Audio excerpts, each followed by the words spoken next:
Michael showed up at the studio without anybody at that particular time. Few people arrived after, but when he came to the studio, he was all alone. And I thought, well, that's really interesting.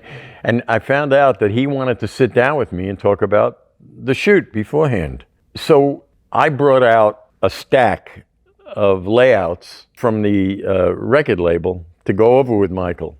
He looked and he said, well, I saw some like that up at the label when you were there. I wasn't sure that that was anything that was going to be important. And I said, yeah, they gave me all these. There were like 15 of these layouts that they wanted me to execute with him. I went over all of them, and as I got to maybe about halfway, he looked at me like strange, and I said, what's going on, Michael? What? He said, I don't want to do any of those. He says, I just want to have some fun with you, you know?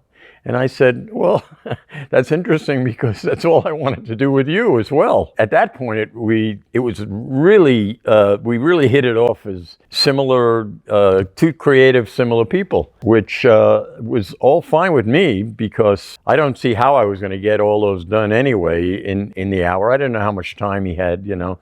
The session lasted about 6, 7 hours, and we just winged it. And he said, listen, he says, treat it the way you normally do any kind of a photo shoot. And I said, you know, that's great because how I work is I totally wing it. I create on the spot, and that's the way I do my best.